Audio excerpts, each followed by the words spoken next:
With me now is Dr. Theresa Tam, Canada's Chief Public Health Officer. Dr. Tam, good morning. Glad you could be here. Good to see you again. Good morning to you too. So this is troubling. The number of COVID-19 deaths going up quite dramatically. Is Canada's healthcare system prepared for what could be a difficult winter? Yes, I think we are beginning to see those indicators that you just listed going up, which could be the start of a full resurgence. And that's kind of expected. We knew that when people started getting indoors, going back to school, going to work, going to university, etc., that these indicators could go up. But there are things that we can do to help hospitals out to relieve some pressure on them, and which we can go over. But I think the other thing we're concerned about is it's not just COVID, but an increase in a whole host of other respiratory viruses, which can have severe impacts on individuals, on kids, but also on the hospitals. Does that include the flu, Dr. Tam? Right now, we are seeing RSV, a virus that can cause quite severe illness, a whole range of what we call enteroviruses, including a virus called EVD68 that could potentially lead to some severe outcomes like paralysis. And so a whole range of influenza, we've had some detections, is still at more what we call interseasonal levels. It hasn't really taken off, but it's definitely around. And so we can do some really important but basic things to take the wind out of the transmission of these viruses. Key thing being stay home if you're sick, wear a mask, especially when you're in crowded places. These things we've learned, and get your flu shot when it's available, and get your COVID vaccines up to date, including a bivalent booster for those 12 and up if you haven't had a vaccine or an infection in the last 6 months.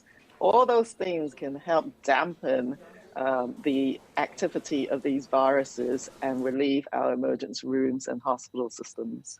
Dr. Tam, less than 20% of Canadians have completed a full vaccine series, including boosters against COVID-19. How frustrating is that for you, given, again, that we are seeing hospitalizations and deaths on the rise? Well, I think it's great to be on this show, making sure people do know and given the information that the virus is on the rise.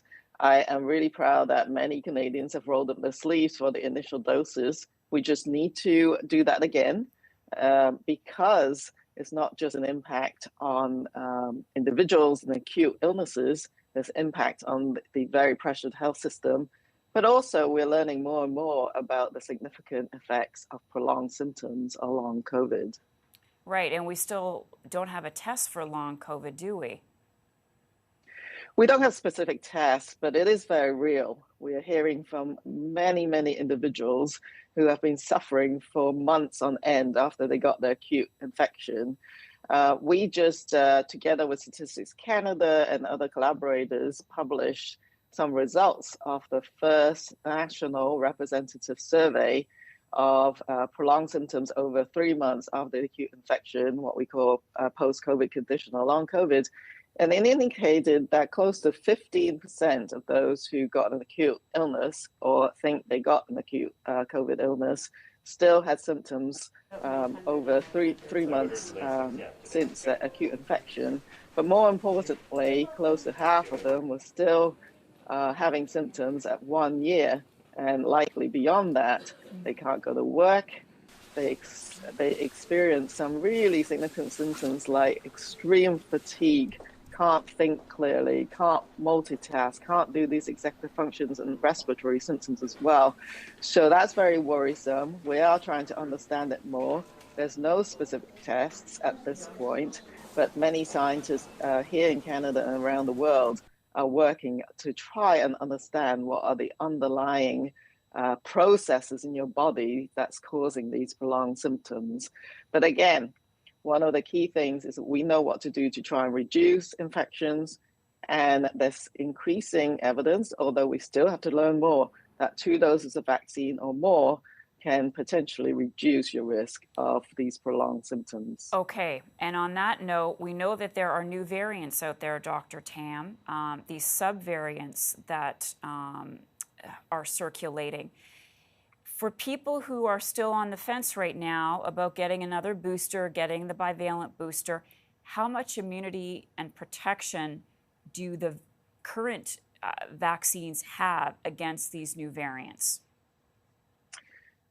Well, I think first of all, the new bivalent vaccines contain both the original virus and the Omicron spike protein. So it covers the Omicron variants as a group. And that spike protein is very different from the original. So we are trying to broaden the immune response as well as boost the antibody levels, which happens soon after you've just got a booster.